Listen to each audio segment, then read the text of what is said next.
계속해서 시편의 말씀 함께 나누고 있습니다. 우리 시편 118편까지 우리 여러 번 말씀드렸지만 이스라엘 백성들이 이 유월절을 비롯한 이 3대 중요한 절기일 때마다 유대인들은 성전에 올라가면서 이 시편의 찬양을 함께 불렀습니다. 그래서 이 시편 118편까지의 시편을 할렐 찬양, 할렐시, 이 찬양의 시다라고 그렇게 말씀드렸습니다. 특별히 우리가 오늘 읽은 이 시편 117편은 이 성경 66권 가운데 전체를 통틀어서 가장 짧은 장에 속합니다. 단지 두 절만 기록되어 있죠. 그리고 우리가 성경을 66권을 읽다 보면 이 성경의 가장 한가운데, 성경의 가장 중앙에 있는 말씀이 무엇이냐? 이 시편 117편이기도 합니다. 단지 두 구절로 되어 있지만 이 안에는 하나님께서 온 열방을 향한 하나님의 사랑과 또 하나님의 진실하심이 선포된 굉장히 귀한 찬양의 시이기도 합니다. 우리 시편 117편 우리 1절과 2절 우리 두 절의 말씀을 다시 한번 우리 읽어보도록 하겠습니다. 같이 읽겠습니다. 시작. 너희 모든 나라들아 여호와를 찬양하며 너희 모든 백성들아 그를 찬송할지어다. 우리에게 행하신 여호와의 인자하심이 크시고 여호와의 진실하심이 영원함이로다. 할렐루야. 아멘. 여러분 이 두 절만 암송하시면 성경에서 한 장을 여러분 통째로 암기하시는 것입니다. 그래서 짧은 이 시편 117편을 여러분 암송하실 수 있으면 좋겠는데요. 우리 찬양시입니다. 이스라엘 백성들이 이 절기가 되어서 중요한 절기에 성전에 올라가며 함께 불렀던 찬양시입니다. 요즘에 여러분 월드컵이 진행 중에 있습니다. 우리나라는 일찌감치 떨어져서 저희가 월드컵에 별로 흥미를 느끼지 못하고 있지만 예전에 여러분 월드컵, 특별히 우리가 잊지 못하는 2002년 월드컵을 여러분 기억하실 것입니다. 정말 잠 못 이루고 온 국민이 함께 열광했던 그런 기억이 있습니다. 저도 청년 때 2002년 월드컵 때 4강까지 진출하여서 막 뛰어나갔던 청년들과 함께 제 청년의 때에 함께 응원하다가 도저히 참지 못하고 이 서울의 시청으로 뛰어나갔던 그런 기억이 있습니다. 온 국민이 골을 넣을 때마다 온 아파트가 진동을 했던 그런 기억이 있습니다. 함성과 함께 무슨 일인가, 아마 잠자던 사람들은 무슨 일인가, 잠자던 사람도 별로 없었을 것입니다. 온 국민이 함께 그렇게 함성을 지르고 마음에 정말 뜨거운 마음으로 뛰쳐나갈 수밖에 없었던 그런 때가 2002년 월드컵이었습니다. 여러분 이스라엘 백성들이 아마 성전에 올라가며 찬양할 때 그런 모습이 아니었을까 우리는 생각합니다. 우리가 하나님을 찬양한다고 했을 때 때로는 우리가 예배의 자리에서도 우리의 마음에 어떤 큰 감동 없이 그냥 때로는 찬양할 때도 있지만 우리가 그 월드컵을 생각한다면 정말 하나님을 찬양한다는 것이 그런 모습이 아닐까. 정말 주체할 수 없는 감동 때문에 정말 가만히 앉아 있을 수 없어서 다 뛰어나가서 그렇게 대한민국을 외쳤던 그런 마음이 어쩌면 이스라엘 백성들의 마음이 아니었을까.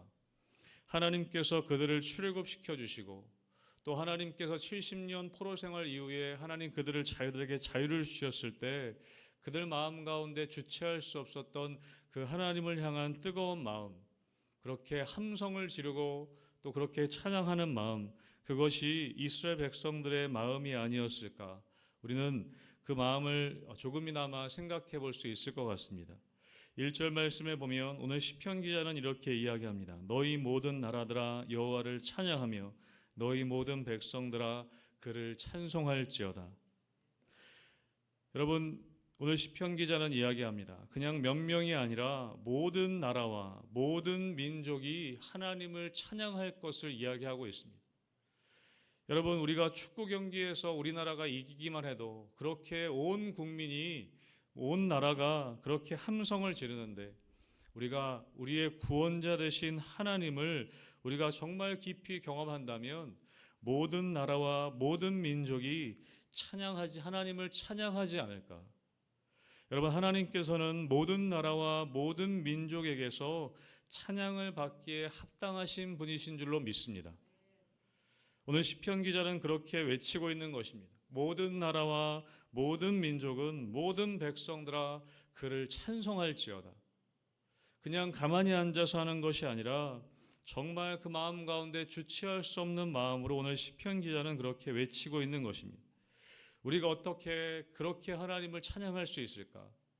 우리의 마음이 식지 않고 우리의 마음이 뜨겁게 하나님을 그렇게 찬양할 수 있을까? 오늘 2절 말씀에 보면 시편 기자는 그 하나님에 대해서 이렇게 고백하고 있습니다. 우리에게 향하신 여호와의 인자하심이 크시고 여호와의 진실하심이 영원함이로다. 할렐루야. 하나님의 인자하심과 하나님의 진실하심을 경험했다면 우리는 찬양할 수밖에 없다는 것이죠. 하나님이 어떤 분이신지를 우리가 깊이 경험한다면 우리는 하나님을 찬양할 수밖에 없게 된다는 것입니다. 오늘 시편 기자는 그 하나님이 어떤 분이신지 크게 두 가지를 이야기하고 있습니다. 첫 번째는 하나님의 인자하심이고 두 번째는 하나님의 진실하심입니다. 하나님의 인자하심이 크시고 하나님의 진실하심이 영원합니다. 우리가 그 하나님의 인자하심과 진실하심을 깊이 경험할 수만 있다면 우리는 하나님을 찬양하지 않을 수 없다는 것입니다. 여기서 인자하심은 무엇이냐면 여러분 많이 들어보셨을 것입니다. 히브리어로 헤세드라는 단어입니다. 헤세드. 이 헤세드라는 단어는 어떤 의미냐면 단순한 어떤 그냥 사람 좋은 인자하심, 그냥 성격 좋은 그런 할아버지의 모습 그런 정도가 아니라 여기서의 인자함, 이 헤세드라는 것은 무엇이냐면 약속에 기초하여서 흔들리지 않는 사랑을 의미하고 있습니다. 어떤 상황에도 흔들리지 않는 그런 사랑을 헤세드라고 히브리인들은 이야기합니다. 상대방의 자격이나 조건에 상관없이 베풀어 주시는 하나님의 긍휼하심과 하나님의 사랑을 뜻하고 있습니다. 우리가 때로는 죄를 짓고 넘어질지라도 우리가 자주자주 하나님을 배신하고 하나님께 우리가 원망할지라도 우리가 변할지라도 하나님의 인자하심이라는 것은 무엇이냐면 절대로 변하시지 않는, 절대로 우리를 향해서 등을 돌리시지 않는, 절대로 포기하시지 않는 하나님의 사랑이 바로 헤세드인 것입니다. 여러분, 우리는 부모님의 사랑을 생각할 때 우리가 철이 든다는 것은 무엇이냐면 부모님의 사랑을 깨닫게 되는 것입니다. 부모님이 우리를 향하여 얼마나 끝까지 사랑하시는지 그 사랑을 깨닫게 되는 것이 사람이 철드는 것이죠. 여러분, 우리의 하나님의 사랑은 무엇이냐면 때로는 우리 인간 부모가 때로는 그 사랑을 거둘지라도 여러분, 하나님께서는 어떠한 순간에도 우리를 포기하시지 않고 끝까지 찾아오셔서 우리를 붙잡아 주신다. 여러분, 그것이 하나님의 헤세드라는 것입니다. 여러분, 그래서 시편 118편 우리가 읽은 오늘 1절부터 4절까지에 보면 계속해서 반복되는 것이 있습니다. 그것이 무엇이냐면 여호와께 감사하라. 그는 선하시며 그의 인자하심이 영원함이로다. 2절에서도 그의 인자하심이 영원하다 할지로다. 3절에도 그의 인자하심이 영원하다 할지로다. 4절도 마찬가지입니다. 그의 인자하심이 영원하다 할지로다. 오늘 시편 기자는 하나님을 찬양합니다. 왜요? 하나님의 인자하심 때문입니다. 네 번이나 이 짧은 절에 네 번이나 반복해서 이야기합니다. 여러분, 왜 그렇겠습니까? 우리가 너무나 자주 하나님의 사랑을 잊어버리기 때문입니다. 우리의 삶에 조금만 고난이 닥쳐와도 조금만 하나님이 침묵하시는 것 같아도 하나님이 정말 날 사랑하시는 게 맞나? 우리는 늘 하나님의 그 사랑을 의심하기 일쑤입니다. 오늘 시편 기자는 이야기하는 것이죠. 모든 나라와 모든 백성은 하나님을 찬양할지어다. 왜요? 하나님의 인자하심은 영원하기 때문입니다. 사랑하는 성도 여러분, 때로는 우리의 삶에 고난이 찾아올 때가 있습니다. 정말 누구도 알아주지 않을 것 같은 고난이 찾아오실 때가 있습니다. 여러분, 제가 기도할 때도 보면 우리 성도님들의 삶에 대해서 기도할 때 보면 어떻게 저런 고난 가운데 처할 수 있을까라고 생각될 정도로 어려움이 당하는 분들이 있습니다. 여러분, 그러나 사람은 알아주지 않을지라도 여러분, 하나님의 인자하심은 영원하다는 것을 우리가 잊지 않아야 한다는 것입니다. 하나님의 헤세드, 하나님의 그 변함없는 그 사랑을 우리가 잊지 않을 수 있다면 우리는 하나님을 찬양할 수 있습니다. 다윗이 그랬던 것처럼 죽음 앞에서도 그는 하나님을 찬양하는 사람이었습니다. 우리가 하나님의 헤세드, 하나님의 인자하심과 그 진실하심을 우리가 잊지 않는다면, 그 하나님이 어떤 분이신지를 우리가 알 수 있다면 우리는 찬양하는 존재가 될 수 있다는 것이죠. 오늘 그 하나님의 인자하심을 찬양하던 오늘 시편 기자는 5절에선 이렇게 얘기하고 있습니다. 내가 고통 중에 여호와께 부르짖었더니 여호와께서 응답하시고 나를 넓은 곳에 세우셨도다. 아멘. 여러분에게 이런 경험이 있게 되시길 주님의 이름으로 축복합니다. 내가 고통 중에 부르짖었더니, 여기서 고통 중에라는 말은요, 히브리어 언어에 보면 어떤 의미가 있냐면 아주 비좁고 협착한 곳에 있다라는 의미가 담겨져 있습니다. 정말 좁은 틈새에 끼어서 꼼짝달싹 할 수 없는 그런 상태, 숨도 제대로 숨 쉴 수 없는 그런 상태, 그 상태를 고통 중에라고도 이야기하고 있습니다. 우리의 삶에 이런 인생의 순간이 찾아올 때가 있습니다. 정말 위기 속에서 사방이 철저하게 벽으로 둘러싸여 있는 것 같은, 숨도 쉴 수 없는 것 같은 그런 협착한 곳에 내가 끼어 있는 것 같은 그런 우리의 삶의 경험이 있을 때가 있습니다. 오늘 시편 기자는 그럴 때 어떻게 한다고 고백하고 있습니까? 그럴 때에 여호와께 부르짖었다라고 이야기하고 있습니다. 오늘 시인은 그 좁은 곳에서 절망하거나 주저앉지 않고 하나님께 부르짖었다라고 이야기하고 있습니다.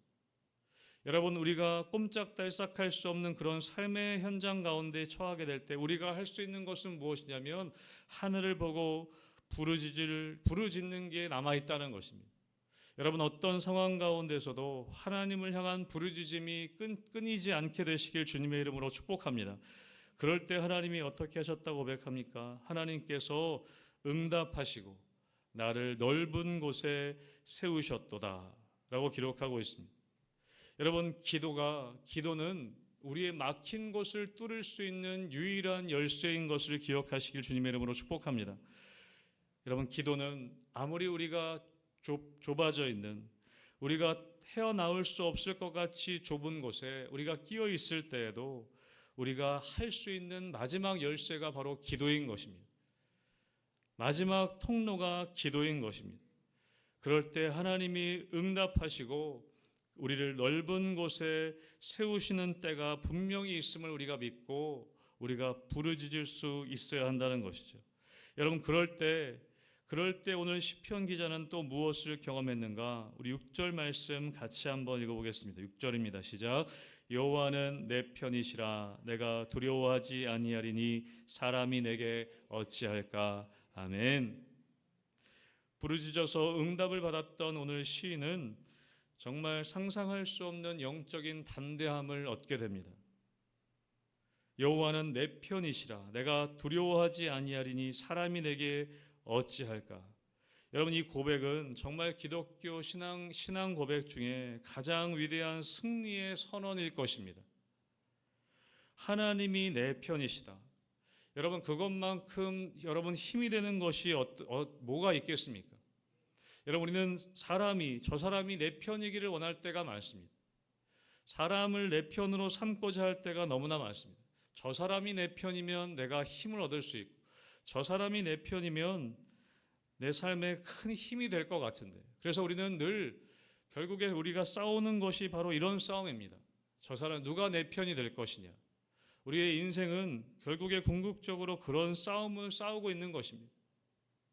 저 사람이 내 편 되어 주기를, 그러면 내가 힘을 얻을 수 있을 것인데, 그런데 여러분, 오늘 시편 기자는 이야기하는 것이죠. 하나님이 내 편이시다. 하나님이 내 편이시다.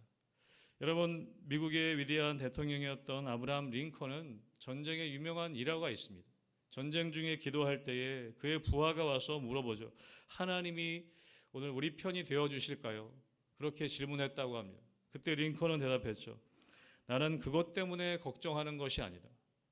하나님은 늘 우리 편이셨다. 그러나 내가 하나님 편이 될 것인가?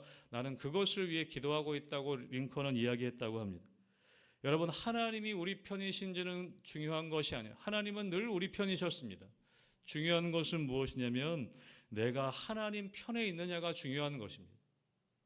하나님은 늘 우리 편에 계셨습니다. 오늘 시편 기자는 그것을 경험한 것이죠. 하나님이 내 편이시다. 여러분의 아이들은, 우리 자녀들은 부모님이 내 편이 되어주는 것 때문에 아무것도 두려워하지 않을 때가 있습니다. 부모님에 대한 그런 믿음을 갖습니다. 아빠가 내 편이면 두려울 게 없는 것이죠. 아빠가 내 편이라는 것을 알 때 우리 자녀들은 담대하게 나아갈 수 있습니다. 아무리 큰 형이 찾아와도 아빠가 내 편이고 아빠가 있으면 그에겐 담대함이 생기는 것입니다. 오늘 시편 기자는 그 동일한 어린아이와 같은 믿음으로 나아갔던 것입니다. 여호와께서 내 편이시라 내가 두려워하지 아니하리리 사람이 내게 어찌할까. 사랑하는 성도 여러분, 이런 담대함이 여러분 가운데 있게 되시길 주님의 이름으로 축복합니다. 하나님이 내 편 되실 때, 하나님이 내 편이시라는 것을 깨닫게 될 때 사람이 내게 어찌할까?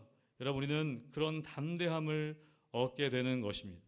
오늘 마지막 7절에서는 이렇게 얘기합니다. 여호와께서 내 편이 되사 나를 돕는 자들 중에 계시니 그러므로 나를 미워하는 자들에게 보응하시는 것을 내가 보리로다. 오늘 7절에서 오늘 시편 기자는 이야기하죠. 여호와께서 내 편이 되사 나를 돕는 자들 중에 계신다. 여러분, 하나님은 저 하늘 위에서 그냥 팔짱 끼고만 구경하시는 분이 아니라 우리의 삶의 현장 가운데 내려오셔서 우리의 삶의 현장 가운데 계셔서 나를 돕는 자들 가운데 계신다라고 말씀하고 있습니다. 하나님께서는 친히 나의 삶에 찾아오셔서 나의 삶의 실제적인 도움이 되어주시는 분이십니다. 그냥 말로만 내가 네 편이다라고만 말씀하시는 것이 아니라 나의 삶의 현장 가운데 찾아오셔서 하나님께서는 우리의 삶에 개입하시고 실제적인 도움으로 우리의 삶을 인도해 가신다는 것을 여러분 믿으시기를 주님의 이름으로 축복합니다. 여러분, 그래서 오늘 시편 기자는 그렇게 이야기하는 것이죠. 내가 고통 중에 부르짖었더니 하나님이 응답하시고 하나님이 내 편이 되셔서 내가 두려워하지 않고 내가 나를 돕는 자들 중에 계셔서 하나님께서 내 삶에 역사하시는 것을 경험했다는 것입니다. 여러분, 그럴 때 그의 입술 가운데 찬양이 끊이지 않았습니다. 그의 입술 가운데 하나님을 향한 찬양이 넘쳐나게 되었다는 것이죠. 사랑하는 성도 여러분, 여러분의 입술 가운데 하나님을 향한 감사와 찬양이 끊이지 않게 되시길 주님의 이름으로 축복합니다. 나는 때로는 변할지라도, 나는 때로는 하나님을 원망할지라도 하나님의 인자하심, 우리를 향한 하나님의 헤세드는 영원히 변하지 않는다는 것을 믿고, 여러분, 하나님, 그 하나님으로 인하여서 우리의 마음과 우리의 입술 가운데 하나님을 향한 찬양과 감사가 끊어지지 않게 되시기를 주님의 이름으로 축복합니다. 아멘. 함께